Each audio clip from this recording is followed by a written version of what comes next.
नमस्कार, मैं बबीता सिंह गौर और आप देख रहे हैं इंडिया के खास सोच खबरनामे की शुरुआत हम दिन भर की बड़ी खबरों के साथ करते हैं। आज के खबरनामे में सबसे पहले बात करेंगे कहां और किस अंदाज में मनाया गया प्रधानमंत्री नरेंद्र मोदी का जन्मदिन। सीएम योगी आदित्यनाथ, अखिलेश यादव और राहुल गांधी ने भी दी पीएम को जन्मदिन की शुभकामनाएं। फिर बात करेंगे खुद पीएम मोदी ने कहा किस अंदाज में मनाया अपना जन्मदिन। और खबरनामे के अंत में बात करेंगे सीएम योगी तक पहुंची यूपी के टॉप 10 और बॉटम 10 अफसरों की सूची। लेकिन पहले नजर सुर्खियों पर। पीएम मोदी के जन्मदिन पर योगी आदित्यनाथ सरकार ने क्या रच दिया इतिहास। किसने 69 लाख रुपए खर्च कर पकड़े 168 चूहे, मचा हड़कंप। ओवैसी के किस बयान से गरमाई सियासत। लखनऊ को लेकर रक्षा मंत्री राजनाथ सिंह ने क्या किया बड़ा दावा। तो अब वरुण गांधी ने सीधे मोदी पर चलाया तीर। मोदी के विजय रथ को रोकने के लिए कांग्रेस लगा सकती है कौन सा मास्टर स्ट्रोक। सीतापुर के नवनियुक्त भाजपा जिला अध्यक्ष राजेश शुक्ला ने मीडिया को बताई प्राथमिकताएं। लखीमपुर में डेंगू और मलेरिया की दहशत फैला रहे पैथोलॉजी और अवैध अस्पताल।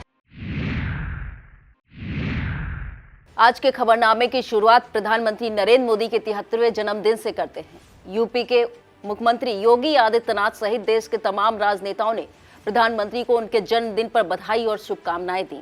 लोकसभा चुनाव की दहलीज पर खड़ी भाजपा ने इस मौके पर कई कार्यक्रम शुरू किए हैं। कई जगहों पर जनहित की योजनाओं का शुभारंभ किया गया है। तो प्रधानमंत्री के संसदीय क्षेत्र वाराणसी में उनका जन्मदिन कुछ अलग ही अंदाज में मनाया गया। खास बात रही कि इस कार्यक्रम में 73वां जन्मदिन देखते हुए 73 की संख्या का विशेष ख्याल रखा गया है। प्रधानमंत्री के 73वें जन्मदिन पर उनके निर्वाचन क्षेत्र वाराणसी में भाजपा द्वारा काशी नगरी के 73 मंदिरों में विशेष भजन कीर्तन का आयोजन किया गया। इस अवसर पर 73 किलो लड्डू चढ़ाए गए और 73 बटकों ने पूजन अर्चन किया। इसके साथ मां गंगा की पूजा के लिए 73 लीटर दूध से मां गंगा का अभिषेक किया गया। वाराणसी स्थित रुद्राज कन्वेंशन सेंटर में सैंड आर्टिस्ट रूपेश सिंह ने पीएम मोदी को अपनी कला से जन्मदिन की बधाई दी। रेत पर बनी मोदी के आकर्षक तस्वीर ने लोगों को खूब आकर्षित किया। लोग सेल्फी लेते नजर आए। इस दौरान प्रसिद्ध श्री काशी विश्वनाथ धाम में पीएम मोदी के लिए विशेष हवन पूजन किया गया, जिसमें यूपी सरकार के मंत्री अनिल राजभर व अन्य लोग शामिल हुए। प्रधानमंत्री मोदी के जन्मदिन पर यूपी के सीएम योगी आदित्यनाथ ने उन्हें बधाई दी। सीएम ने एक्स पर पीएम को टैग करते हुए उनके समर्पण की प्रशंसा की और विजन को अतुलनीय बताया। सीएम ने लिखा, मां भारती के परम उपासक, नए भारत के शिल्पकार, विकसित भारत के स्वप्न दृष्टा, एक भारत श्रेष्ठ भारत के प्रति संकल्पित, विश्व के सर्वाधिक लोकप्रिय राजनेता, देश के यशस्वी प्रधानमंत्री नरेंद्र मोदी को जन्मदिन की बधाई। इसी के साथ यूपी के डिप्टी सीएम केशव प्रसाद मौर्य ने भी पीएम मोदी को बधाई दी। यूपी के पीडब्ल्यूडी मंत्री जितिन प्रसाद ने भी पीएम को बधाई दी। उन्होंने लिखा कि अपने निर्णायक नेतृत्व और दूरदर्शिता से भारत को विश्व पटल पर विकास और प्रगति का पर्याय बनाने वाले देश के सर्वप्रिय नेता यशस्वी प्रधानमंत्री नरेंद्र मोदी को जन्मदिन की हार्दिक बधाई। प्रधानमंत्री नरेंद्र मोदी के 73वें जन्मदिन पर समाजवादी पार्टी प्रमुख अखिलेश यादव ने उन्हें शुभकामनाएं दी। अखिलेश यादव ने ट्वीट कर एक्स पर लिखा कि प्रधानमंत्री जी को जन्मदिन की बधाई। कांग्रेस नेता और सांसद राहुल गांधी ने सोशल मीडिया पर ट्वीट किया। अपनी पोस्ट में लिखा कि प्रधानमंत्री नरेंद्र मोदी को जन्मदिन की शुभकामनाएं। इन शुभकामनाओं संदेशों के बीच खुद प्रधानमंत्री नरेंद्र मोदी ने रविवार को दिल्ली की मेट्रो ट्रेन में यात्रा करते हुए अपना जन्मदिन मनाया। इस दौरान यात्रियों को हैप्पी बर्थडे मोदी जी गाकर उन्हें तालियां बजाते देखा गया। साथ ही तमाम यात्री सेल्फी लेते भी नजर आए। अब बात पीएम मोदी के जन्मदिन पर यूपी सरकार द्वारा बनाए गए रिकॉर्ड की। पीएम मोदी के जन्मदिन पर योगी सरकार ने एक दिन में 1 लाख से अधिक ग्रामीण परिवारों को नल से जल का तोहफा दिया है। यूपी ने यह लक्ष्य एक दिन पूरा करके एक इतिहास रच दिया है। प्रदेश के ग्रामीण क्षेत्रों में नमामि गंगे और ग्रामीण जलापूर्ति विभाग ने असंभव से लगने वाले इस काम को कर दिखाया है। यह योजना बरसों से पीने के पानी की समस्याओं से निजात दिलाने को लेकर चलाई जा रही थी। बता दें, अभी कुछ दिन पहले नल से जल देने के मामले में यूपी ने देश में पहला स्थान हासिल किया था। अब बात चूहों की। लखनऊ में उत्तर रेलवे ने चूहों को पकड़ने के लिए 69 लाख रुपए खर्च कर डाले। मामला उजागर होने के बाद रेल अफसरों में हड़कंप मच गया। हर अधिकारी अपनी तरफ से सफाई देता नजर आ रहा है। लखनऊ की सीनियर डीसीएम रेखा शर्मा ने कहा कि सिर्फ चूहों को पकड़ने के नाम पर यह खर्च नहीं है, इसमें और भी गतिविधियां शामिल हैं। यह सिर्फ भारतीय रेलवे की प्रतिष्ठा को नुकसान पहुंचाने के लिए कहा जा रहा है। दरअसल मामला एक आरटीआई से उजागर हुआ है। 69 लाख की यह रकम पिछले 3 बरस में खर्च की गई है। हैरानी की बात है कि इतनी बड़ी रकम खर्च करके भी रेल विभाग महज 178 चूहों को ही पकड़ सका। इसका मतलब है कि एक चूहे के पकड़ने में 41,000 का खर्च आया है। बहरहाल यह खुलासा होने के बाद तमाम तरह की चर्चाएं हो रही हैं। अब बात लोकसभा चुनाव 2024 को लेकर पल पल रंग बदलती देश की सियासत पर करते हैं। AIMIM अध्यक्ष असदुद्दीन ओवैसी ने एनडीए और इंडिया के साथ तीसरे मोर्चे की संभावना जताकर राजनीति में उबाल ला दिया है। ओवैसी ने इंडिया गठबंधन को एलीट क्लब बताते हुए कहा कि बीएसपी और बीआरएस जैसी कई बड़े दल एनडीए और इंडिया में शामिल नहीं हैं। उन्होंने कहा, मैंने तेलंगाना के मुख्यमंत्री केसीआर से तीसरे मोर्चे की पहल करने को कहा है। अगले लोकसभा चुनाव में तीसरे मोर्चे की आवश्यकता है। देश के रक्षा मंत्री राजनाथ सिंह ने अपने संसदीय क्षेत्र लखनऊ में बड़ा दावा किया है। उन्होंने एक कार्यक्रम में कहा कि लखनऊ में ब्रह्मोस मिसाइल के विनिर्माण स्थल का काम तेजी से चल रहा है। उम्मीद है कि अगले फरवरी मार्च से यह मिसाइल का उत्पादन शुरू हो जाएगा। रक्षा मंत्री ने कहा कि रक्षा अनुसंधान एवं विकास संगठन डीआरडीओ की प्रयोगशाला में जल्द पूरी हो जाएगी। बता दें, तमिलनाडु के साथ यूपी में भी रक्षा गलियारा के जरिए देश की सुरक्षा से जुड़ी चीजों को बनाने पर काम चल रहा है। गौरतलब है कि ब्रह्मोस मिसाइल भारत और रूस द्वारा संयुक्त रूप से तैयार की जा रही है और यह विश्व की सबसे घातक मिसाइलों में शामिल है। अब बात अपनी ही पार्टी पर फायर रहने वाले पीलीभीत से भाजपा सांसद वरुण गांधी की। पहले नामीबिया फिर दक्षिण अफ्रीका से चीतों को लाकर भारत में बसाने की योजना पर वरुण गांधी ने सवाल उठाए हैं। उन्होंने ट्विटर एक्स पर ट्वीट करते हुए कहा कि अफ्रीका से चीतों को मंगाना और उनमें से 9 को एक अलग परिवेश में मरने के लिए छोड़ देना सिर्फ क्रूरता ही नहीं है, यह सरासर लापरवाही और बेरुखी है।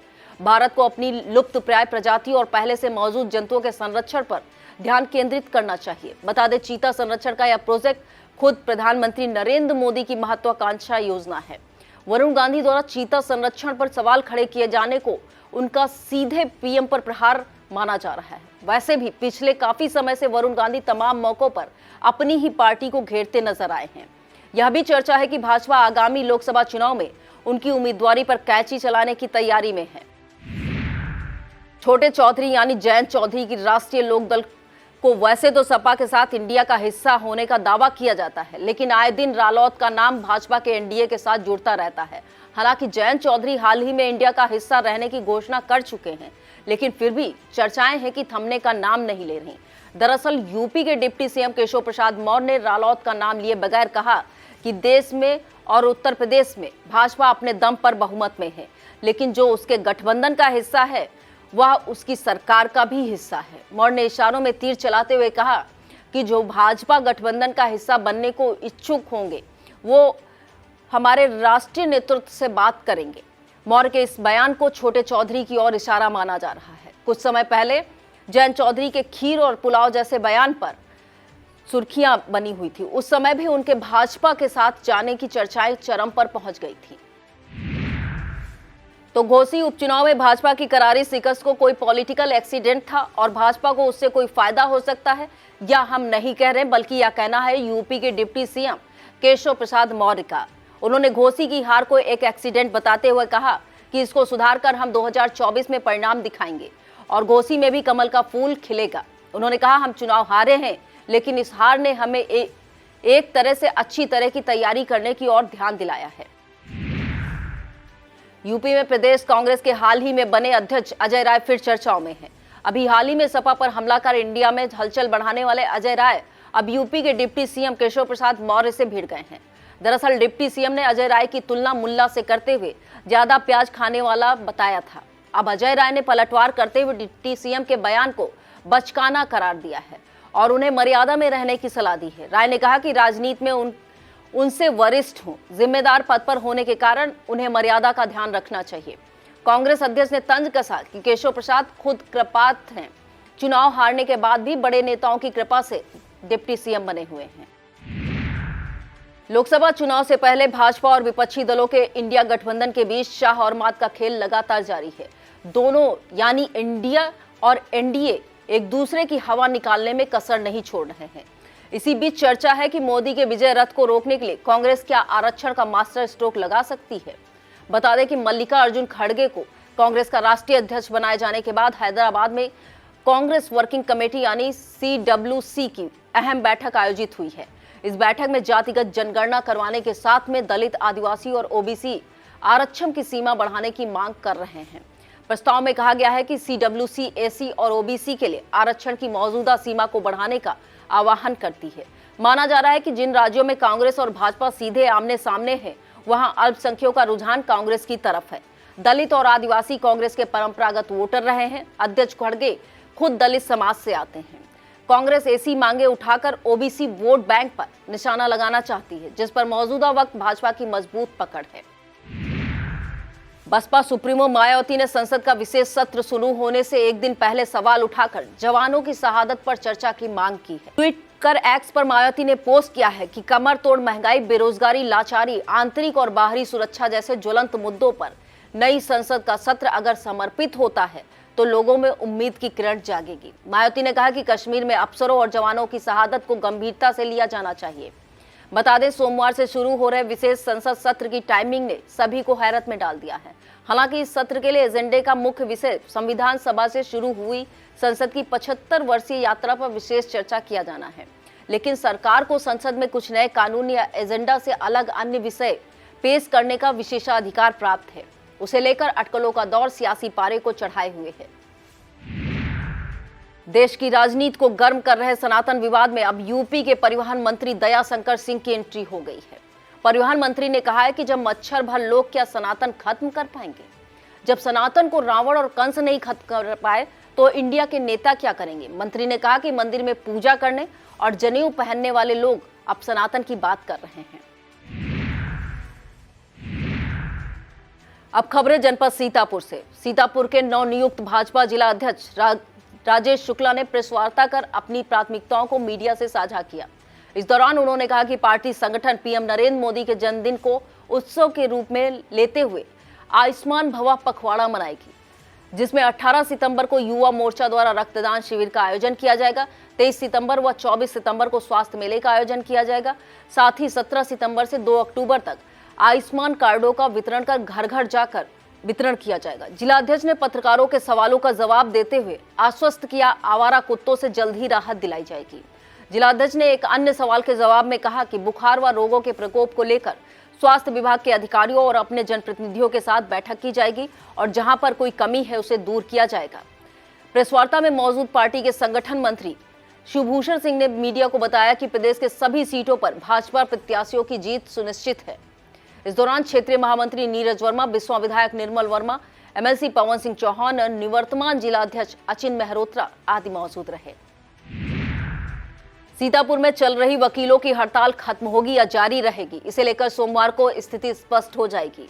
जिला बार महासचिव बुद्ध प्रकाश मिश्रा ने बताया कि इसे लेकर सोमवार को 11 बजे बार सभागार में बैठक बुलाई गई है। इस बैठक में कार्य बहिष्कार को लेकर निर्णय किया जाएगा। साथ ही इस बैठक में यह भी निर्णय होगा कि हापुड़ में आंदोलनरत अधिवक्ताओं के प्रति समर्थन व्यक्त करने के लिए जिला बार का प्रतिनिधि मंडल कब जाएगा और उसमें कौन कौन नाम शामिल होंगे। वक्त हो चला है एक छोटे से ब्रेक का, आप देखते रहिए खबरनामा। BS एजुकेशनल महाविद्यालय लखनऊ विश्वविद्यालय से संबद्ध छात्र छात्राओं के लिए उत्कृष्ट शिक्षण संस्थान BA, MA, BCom, MBA व अन्य कोर्सेज के लिए आज ही संपर्क करें। खैराबाद, बिस्वा रोड, पकरिया, सीतापुर। सत्र 2023-24 के लिए प्रवेश प्रारंभ। सीतापुर शहर के लालबाग में आयोजित होने वाले गणेश महोत्सव में इस साल 8.25 फीट ऊंची गणेश मूर्ति का दर्शन श्रद्धालु कर सकेंगे। मूर्ति को मुंबई से लाया जा चुका है। गणेश महोत्सव का शुभारंभ 19 सितंबर को शाम को 6 बजे पूजन अर्चन के साथ होगा। यह जानकारी गणेश महोत्सव समिति लालबाग के अध्यक्ष गी ने दी। उन्होंने बताया 27 सितंबर तक आयोजित होने वाले महोत्सव में प्रतिदिन बाहर से आए कलाकारों द्वारा रासलीला का मंचन किया जाएगा। उन्होंने यह भी बताया कि रासलीला के दिन में दोपहर 1 से शाम 4 बजे तक व रात में 8 से 12 बजे तक होगी। 28 सितंबर को विसर्जन किया जाएगा। GD Goenka public school Sitapur के प्रबंधक और युवा व्यवसायी सूर्य नारायण सहगल ने सीतापुर का मान बढ़ाया है। सूर्य नारायण सहगल को अमेरिका की मैरीलैंड यूनिवर्सिटी द्वारा बिजनेस एडमिनिस्ट्रेशन में डॉक्टर ऑफ फिलॉसफी की डिग्री प्रदान की गई है। सूर्य नारायण सहगल को यह डिग्री दिल्ली के लीला होटल में मैरीलैंड यूनिवर्सिटी के कुलपति डॉक्टर जॉन एन कैलरिस ने देकर सम्मानित किया है। बताया दें कि सूर्य नारायण सहगल सीतापुर के समाजसेवी और प्रतिष्ठित व्यवसायी मोनू सहगल के बेटे हैं। सीतापुर के खैराबाद में एक बार फिर आवारा कुत्तों का आतंक लौटता नजर आ रहा है। वर्ष 2018 में आवारा कुत्तों के हमले में 2 दर्जन से ज्यादा की जानें गई थी, कई दर्जन घायल हो गए थे। आवारा कुत्तों के आतंक की गूंज राजधानी लखनऊ तक पहुंचने और मामले को हाईकोर्ट में संज्ञान लिए जाने के बाद सीएम योगी आदित्यनाथ को सीतापुर आना पड़ा था। तब भी खैराबाद इलाके के स्कूल सूने हो गए थे और अब फिर वही हालात बनते जा रहे हैं। खैराबाद सीएससी के विशेषज्ञ डॉक्टर अनिल कुमार पंकज ने बताया कि पिछले 3 दिनों में कुत्तों ने 31 लोगों को घायल किया है। आखिर खैराबाद इलाके में ही कुत्ते खुखार क्यों हो जाते हैं, यह रिसर्च का विषय है। फिलहाल प्रशासन ने इससे निपटने के लिए कमर कस ली है। एसडीएम सदर ज्ञानेंद्र द्विवेदी और खैराबाद नगर पालिका के अधिशासी अधिकारी प्रेम शंकर गुप्ता ने इलाके का भ्रमण कर बीसीएम अस्पताल रोड की मांस की दुकानों को खोलने पर रोक लगा दी है। लखनऊ नगर निगम से आवारा कुत्तों को पकड़ने के लिए कैचर टीम को बुलाकर पहले दिन 8 कुत्तों को पकड़ा भी गया है। लखनऊ की मंडला आयुक्त डॉक्टर रोशन जैकब 19 सितंबर को सीतापुर के दौरे पर आएंगी। वह यहां पर अधिकारियों के साथ बैठक करने के बाद कलेक्ट्रेट में आयोजित जनता दर्शन में जन समस्याओं की सुनवाई करेंगी। जनता दर्शन पूर्वाह्न 11 बजे से अपराह्न 2 बजे तक आयोजित किया जाएगा। सीतापुर में भाजपा के जिला अध्यक्ष पद पर राजेश शुक्ला की नियुक्ति के बाद उनके समर्थकों सहित भाजपा कार्यकर्ताओं में काफी उत्साह नजर आ रहा है। रविवार को जिला अध्यक्ष राजेश शुक्ला के नेतृत्व में भाजपा कार्यकर्ताओं ने अस्पताल में फल वितरण किया। वहीं उत्साहित भाजपा कार्यकर्ताओं ने जिला अध्यक्ष को मिठाई से तौलकर अपना जोश प्रदर्शित किया है। सीतापुर के नेपालापुर स्थित आनंदी देवी सरस्वती इंटर कॉलेज में विद्या भारती द्वारा आयोजित कार्यक्रम का रविवार को समापन हो गया है। प्रांतीय गणित विज्ञान मेला व संस्कृत महोत्सव के नाम से आयोजित हुए इस 3 दिवसीय कार्यक्रम का समापन एमएलसी पवन सिंह चौहान ने किया। कार्यक्रम को विशिष्ट अतिथि के रूप में सीतापुर पालिका अध्यक्षा नेहा अवस्थी और विद्यालय प्रधानाचार्य राम निवास सिंह भी संबोधित करेंगे। भारतीय शिक्षा समिति उत्तर प्रदेश के प्रदेश निरीक्षक रामजीत सिंह ने बताया कि इस कार्यक्रम में अवध प्रांत के 13 संकुलों से लगभग 976 प्रतिभागी शामिल हुए। उनमें संस्कृत बोर्ड में पहला स्थान अंबेडकर नगर को मिला। इस कार्यक्रम का समापन पुरस्कार वितरण के साथ हुआ। इस दौरान प्रबंध समिति अध्यक्ष सुभाष अग्निहोत्री, प्रबंधक श्रीराम रस्तोगी और उपाध्यक्ष भंवर सिंह सहित तमाम लोग मौजूद रहे। सीतापुर के सीएससी मछरेटा में आयुष्मान भवा साप्ताहिक कार्यक्रम का आयोजन किया गया। इसमें टीबी, कुष्ठ रोग, नेत्र परीक्षण व दंत परीक्षण की निःशुल्क सुविधा प्रदान की गई। इस दौरान तमाम मरीजों को निःशुल्क परामर्श और उपचार दिया गया। इस मौके पर सीएससी अधीक्षक doctor Kamlesh Kumar, doctor Dhruv Lahri, doctor Aarush Rathore, doctor OP Chaurasia, doctor Ajit Singh, pharmacist Kazi Hussain, नेत्र परीक्षक अधिकारी वीरेंद्र गुप्ता, विनोद यादव, आईओ रमेश गुप्ता आदि मौजूद रहे। सीतापुर के रेउसा में बिस्वा रोड स्थित नारायण हेल्थ केयर में आधुनिक मशीनों से संचालित जिम का शुभारंभ हो गया है। रविवार को इसका उद्घाटन सेवता विधायक ज्ञान तिवारी द्वारा किया गया। इस व्यायामशाला की स्थापना डॉक्टर अंबुज मिश्रा द्वारा की गई। इस मौके पर विधायक प्रतिनिधि ओम प्रकाश मिश्रा, ज्ञानेश शुक्ला, रामेंद्र शुक्ला, महेश राजपूत, कृतार्थ मिश्रा, अशोक वाजपेयी, प्रेमचंद शुक्ला, कफील अहमद, विवेक मौर्य, राजकिशोर शुक्ला, उदय अवस्थी, रामपाल मौर्य, त्रियोगी नारायण मिश्रा, दिव्य नारायण मिश्रा आदि मौजूद रहे। सीतापुर के रामकोट थाना क्षेत्र में जवाहरपुर स्थित डालमिया चीनी मिल में बड़ी धूमधाम के साथ देव शिल्पी भगवान विश्वकर्मा की जयंती मनाई गई। इस दौरान मिल परिसर में पूजन अर्चन कर आने वाले पेराई सत्र के लिए आशीर्वाद मांगा गया। रामकोट के आचार्य मंगल वाजपेयी ने फैक्ट्री के मिल हाउस में और चंद्रावल के आचार्य द्वारा डिस्टिलरी प्लांट में पूजन कराया गया। पूजन के यजमान रूप में सुधीर वर्मा और मनीष जैन मौजूद रहे। पूजा पाठ समाप्त होने के उपरांत प्रसाद वितरण किया गया। इस दौरान चीनी मिल के तमाम अधिकारी कर्मचारी मौजूद रहे। नगर सिदौली के श्री सिद्धेश्वर महादेव मंदिर पर भगवान विश्वकर्मा जयंती और प्रधानमंत्री नरेंद्र मोदी का जन्मदिन मनाया गया। इस मौके पर सामूहिक हनुमान चालीसा पाठ हुआ। कार्यक्रम में एमएलसी पवन सिंह चौहान, विधायक मनीष रावत, स्वामी अवधेश दास, पवन दास, चेयरमैन गंगाराम राजपूत, भाजपा मंडल अध्यक्ष राकेश पांडे, रघुबर दयाल शुक्ला, नीरज सिंह, पुष्कर गुप्ता, मुन्नन शुक्ला, संतोष राजपूत आदि मौजूद रहे। सीतापुर में भगवान विश्वकर्मा जयंती के मौके पर विद्युत विभाग के सभी उपकेंद्रों पर देव शिल्पी भगवान विश्वकर्मा का विधि विधान से पूजन अर्चन किया गया। इस दौरान कंदुनी स्थित 220 केवी विद्युत उपकेंद्र पर भगवान विश्वकर्मा की जयंती के मौके पर कार्यक्रम आयोजित किया गया। इस दौरान सीतापुर के अधिशासी अभियंता पारेशर खंड डीसी दीक्षित ने भगवान विश्वकर्मा का पूजन अर्चन किया। ब्लॉक कसमंडा क्षेत्र के ग्राम लोधौरी निवासी कार्ड धारकों ने कोटेदार वीरेंद्र यादव पर घटतौली करने और राशन देने के समय अभद्रता का आरोप लगाया है। कार्ड धारकों ने संपूर्ण समाधान दिवस में शिकायती पत्र देकर उचित कार्रवाई की मांग की है। शिकायत करने वालों में सीमा, रामजीवन, सीमा देवी, अनुज सिंह, रामनाथ, दीपू, सोबरन आदि शामिल हैं। क्षेत्रीय खाद्य अधिकारी अजीत कुमार ने बताया कि जांच कराकर उचित कार्रवाई की जाएगी। आयुष्मान भवा अभियान के तहत सीएससी कसमंडा के स्वास्थ्य मेले का आयोजन किया गया। इसका शुभारंभ सीतापुर के सीएमओ डॉक्टर हरिपाल सिंह ने किया।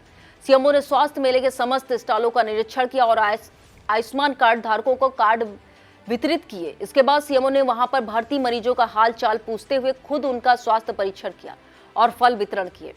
जिसके बाद सीएमओ ने लैब में अपने ब्लड की जांच कराई और संपूर्ण सीएससी भवन का निरीक्षण करने के बाद हाजिरी रजिस्टर भी देखा। सीएमओ ने कमलापुर पीएससी का भी निरीक्षण किया।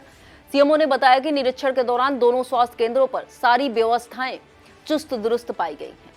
इस मौके पर सीएससी अधीक्षक Kasmanda doctor Arvind Vajpayee, doctor VP Singh, doctor Vartika Gupta, doctor Riyasat Ali, pharmacist SP Singh, Jhabbu Lal, Atul Sharma, JB Singh और बीपीएम कोहिनूर सिंह सहित पूरा स्टाफ मौजूद रहा। सीतापुर के हरगांव क्षेत्र में धौरारा सांसद रेखा अरुण वर्मा ने क्षेत्र भ्रमण के दौरान कई कार्यक्रमों में भाग लिया और जन समस्याएं सुनी। इसी के साथ भगवान विश्वकर्मा जयंती के मौके पर क्षेत्र में आयोजित हो रहे कार्यक्रमों में भी सांसद ने भाग लिया। इस अवसर पर ब्लॉक सभागार में आयोजित एक कार्यक्रम के दौरान सांसद रेखा अरुण वर्मा ने भगवान विश्वकर्मा को याद करते हुए प्रधानमंत्री विश्वकर्मा योजना के अंतर्गत चयनित लोगों को विश्वकर्मा किट का वितरण किया। इस अवसर पर बीडीओ आत्म प्रकाश रस्तोगी आदि मौजूद रहे। वहीं महोली तिराहा स्थित भगवान मंदिर पर फिरोजपुर के प्रधान कुलदीप सिंह द्वारा प्रधानमंत्री नरेंद्र मोदी के जन्मदिन पर हनुमान चालीसा का पाठ कराया गया।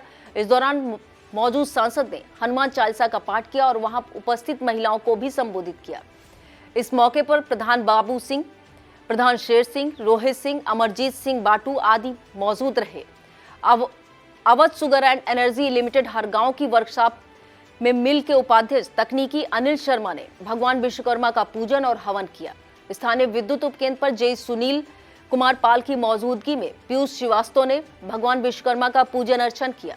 हरगांव नगर पंचायत सभागार में चेयरमैन गफ्फार खां के नेतृत्व में केक काटकर पीएम मोदी का जन्मदिन मनाया गया। इस दौरान भगवान विश्वकर्मा का पूजन अर्चन भी किया गया। इस अवसर पर सभासद प्रकाश सिंह, ऋषभ गुप्ता, शोएब खान, सलीम खान, कन्हैया जोशी, उमेश जायसवाल, अहिबरन लाल, दीपक कुमार, आसिफ आदि मौजूद रहे। प्रदेश स्तर पर हुई बास्केटबॉल प्रतियोगिता में सीतापुर जनपद ने द्वितीय स्थान हासिल कर जिले का नाम बढ़ाया है। टीम के खिलाड़ियों को सीतापुर से भाजपा एमएलसी पवन सिंह चौहान ने रविवार को लामार्टिनियर स्कूल में पुरस्कृत कर उत्साह बढ़ाया। सीतापुर बास्केटबॉल एसोसिएशन के जिला अध्यक्ष एके सिंह ने बताया कि प्रतियोगिता 15 से 17 सितंबर तक लखनऊ के लामार्टिनियर स्कूल और केडी सिंह स्टेडियम में संपन्न हुई, जिसमें प्रदेश की बालक बालिकाओं की 50 टीमों ने प्रतिभाग किया। फाइनल मैच यूपी पुलिस व सीतापुर जिले के मध्य खेला गया, जिसमें यूपी पुलिस प्रथम व सीतापुर जिला दूसरे स्थान पर रहा। उन्होंने बताया यूपी बास्केटबॉल एसोसिएशन के द्वारा 2nd and 2-3 senior UP state basketball championship 2023 में सीतापुर जिले ने दूसरा स्थान प्राप्त किया है। अब खबरें जनपद लखीमपुर खीरी से। यूपी के प्रयागराज में SCERT एवं कॉलेज ऑफ टीचर एजुकेशन द्वारा माध्यमिक शिक्षकों के लिए प्राचार्य अशोक कुमार सिंह एक प्रशिक्षण कार्यक्रम आयोजित करें। इस कार्यक्रम में सराहनीय योगदान को देखते हुए लखीमपुर जिला के अंतर्गत निघासन ब्लॉक के सहायक अध्यापक अभिषेक वाजपेयी और वैभव पांडे को प्राचार्य द्वारा सम्मानित किया गया। लखीमपुर के ईसानगर क्षेत्र में भगवान विश्वकर्मा की जयंती मनाई गई। इस अवसर पर कस्बों, गांवों और फैक्ट्रियों में भगवान विश्वकर्मा की पूजा कर प्रसाद वितरण किया गया। ईसानगर के ब्लॉक प्रमुख आलोक कटियार ने मूसेपुर स्थित अपने संस्थान पर भगवान की पूजा कर बड़ी संख्या में मौजूद लोगों को प्रसाद वितरण किया। इस दौरान कस्बावासी रंजन विश्वकर्मा, मनोज विश्वकर्मा, अनित, अभिषेक, अरिनो, सौर्य व अभी विश्वकर्मा ने अपने घर में पूजन अर्चन करने के बाद आस पड़ोस के लोगों में प्रसाद वितरण किया। लखीमपुर के डीएम महेंद्र बहादुर सिंह की अभिनव पहल best school of the week में मोहम्मदी ब्लॉक स्थित पलिया विद्यालय ने इस सप्ताह का सर्वश्रेष्ठ स्कूल होने का गौरव प्राप्त किया है। विद्यालय को यह सम्मान मिलने का श्रेय प्रधानाध्यापक इकरार खां को जाता है। उनके प्रयासों का नतीजा है कि इस स्कूल को देखकर कोई यह नहीं कह सकता कि यह सरकारी स्कूल है। हर कमरे में फर्श पर चमचमाती टाइल्स, दीवारों पर शानदार पेंटिंग। वर्तमान में विद्यालय में 247 बच्चे नामांकित हैं। प्रधानाध्यापक मोहम्मद इकरार खां सहित 6 सहायक अध्यापक, 2 अनुदेशक व 2 शिक्षा मित्र कार्यरत हैं। भारतीय स्टेट बैंक ने स्कूल को एक कंप्यूटर सेट भी प्रदान किया है। इससे पूर्व विद्यालय को जिला स्तरीय स्वच्छ विद्यालय पुरस्कार 2017 में भी प्राप्त हो चुका है। खास बात यह है कि यहाँ के छात्र और छात्राएं योगाभ्यास में भी काफी पारंगत हैं। लखीमपुर में शासन के निर्देश पर जाति सूचक, पद सूचक, संप्रदाय सूचक या अन्य आपत्तिजनक शब्दों या चित्रों व काली फिल्म के विरुद्ध अभियान चलाया गया। इस दौरान यातायात पुलिस द्वारा अभियान के दौरान 25 वाहनों का चालान किया गया तथा इन वाहनों पर 5300 रुपए का जुर्माना लगाया गया है। लखीमपुर की मितौली सीएससी पर आयुष्मान भव स्वास्थ्य मेले का आयोजन किया गया। इस दौरान सीएससी अधीक्षक डॉक्टर देवेंद्र सिंह एवं उनकी टीम द्वारा मरीजों का स्वास्थ्य परीक्षण करके दवाएं उपलब्ध कराई गई। 105 मरीजों ने स्वास्थ्य सेवाओं का लाभ उठाया। जिला प्रतिरक्षण अधिकारी डॉक्टर प्रमोद वर्मा ने मेले का निरीक्षण किया। इस अवसर पर डॉक्टर के भार्गव, फार्मासिस्ट सचेंद्र वर्मा, बीपीएम मोहम्मद तैयब सिद्दीकी, नेत्र परीक्षण अधिकारी शशांक मिश्रा, स्टाफ नर्स सरिता मिश्रा, लैब टेक्नीशियन आकाश वर्मा, एनसीडी काउंसलर राघवेंद्र सिंह, एएनएमए ललित शुक्ला, आयुष्मान मित्र नीतीश पांडे आज मौजूद रहे। मैलानी क्षेत्र में बुखार फैलने की खबरों का संज्ञान में लेते हुए डीएम महेंद्र बहादुर सिंह के निर्देश पर सीएमओ डॉक्टर संतोष गुप्ता, एसडीएम गोला रत्नाकर मिश्रा ने प्रभावित क्षेत्रों का भ्रमण किया। इस दौरान उन्होंने स्थानीय जनप्रतिनिधियों और मीडिया कर्मियों के साथ वार्ता कर उनका फीडबैक लिया। सीएमओ ने बताया कि क्षेत्र में बुखार फैलने की बात सामने आ रही है, लेकिन अब तक किसी को भी डेंगू या मलेरिया होने की पुष्टि नहीं हुई है। लेकिन लैक्टो स्पाइसेस के 2 केस मिले हैं जो अब ठीक हैं। इस दौरान एसडीएम ने मैलानी नगर पंचायत के ईओ को सफाई व्यवस्था दुरुस्त रखने और एंटी लार्वा का छिड़काव कराने के लिए निर्देशित किया है। खबरनामे में लखीमपुर की खबरों के अंत में बात करते हैं पैर पसारते बुखार की और मलेरिया डेंगू की दहशत कैसे बढ़ती जा रही है। दरअसल इसका खुलासा सीएमओ डॉक्टर संतोष गुप्ता और गोला एसडीएम रत्नाकर मिश्रा के सामने हुआ है। मैलानी क्षेत्र में संक्रामक रोगों के पांव पसारने की सूचना मिलने पर डीएम महेंद्र बहादुर सिंह ने दोनों अधिकारियों को क्षेत्र भ्रमण कर हालात को देखने का निर्देश दिया था, जिसके बाद सीएमओ और एसडीएम मैलानी पहुंचे थे। इस दौरान उन्होंने स्थानीय जनप्रतिनिधियों और मीडिया कर्मियों के साथ बैठक की। इस बैठक के बाद सीएमओ और एसडीएम ने जो कड़े तेवर दिखाए वह बताते हैं कि मलेरिया और डेंगू का खौफ अवैध अस्पताल, पैथोलॉजी और झोला छाप डॉक्टरों द्वारा फैलाकर सामान्य बुखार पीड़ित मरीजों को लूटा जा रहा है। सीएमओ ने मातहतों को निर्देश दिए कि वह पूरे क्षेत्र में इस बात का प्रचार करें कि जिन लोगों को बुखार है वह तत्काल प्रशिक्षित चिकित्सक से अपना इलाज कराएं, घर पर न बैठे रहें। वहीं सीएमओ ने डेंगू और मलेरिया को लेकर फैलाई जा रही अफवाहों के संबंध में बाकेगंज सीएससी अधीक्षक डॉक्टर सुशील और मैलानी पीएससी प्रभारी डॉक्टर संजीव को अवैध अस्पताल और पैथोलॉजी पर कार्रवाई करने के निर्देश दिए हैं। अंत में बात यूपी में परफॉर्मेंस को लेकर टॉप 10 और बॉटम 10 अफसरों की उस सूची पर जिसे लोग सीएम योगी आदित्यनाथ ने जहां टॉप अफसरों की सराहना की है, वहीं बॉटम पर आने वालों को कड़ी हिदायत दी है। इस सूची में जिले के डीएम और एसपी के नाम शामिल हैं। यह रैंकिंग आईजीआरएस और सीएम हेल्पलाइन में अगस्त माह के प्रदर्शन को देखते हुए तैयार की गई है। इस सूची को सीएम योगी आदित्यनाथ के सामने पेश किया गया है। सीएम ने बेहतर प्रदर्शन करने वालों की सराहना के साथ खराब प्रदर्शन करने वाले डीएम और एसपी के पेच कसे हैं। सीएम ने कहा कि अधिकारी जनता के लिए कारगर बनेंगे तो उनका कार्यकाल भी यादगार बनेगा। सीएम ने खराब प्रदर्शन करने वाले अधिकारियों को कड़ी हिदायत देते हुए कार्यशैली में सुधार लाने के लिए कहा है। उन्होंने कहा कि यह 1 माह बाद उन सभी कार्यों की समीक्षा होगी जिसमें खराब प्रदर्शन करने वाले अधिकारियों की जवाबदेही तय की जाएगी। बताया जाता है कि सीएम के सामने पेश की गई इस सूची में टॉप 10 पर अमेठी, कन्नौज, श्रावस्ती, शाहजहांपुर, सोनभद्र, गाजियाबाद, महोबा, मिर्जापुर, हापुड़ और भदोही जिले के अफसर शामिल हैं। वहीं बॉटम 10 लिस्ट में बागपत, गोरखपुर, बरेली, वाराणसी, प्रयागराज, आगरा, सिद्धार्थनगर, सहारनपुर, रामपुर और मुरादाबाद जिलों के अफसर शामिल हैं। यह था आज का खबरनामा। आप देखते रहिए इंडिया। हमें दीजिए इजाजत। नमस्कार।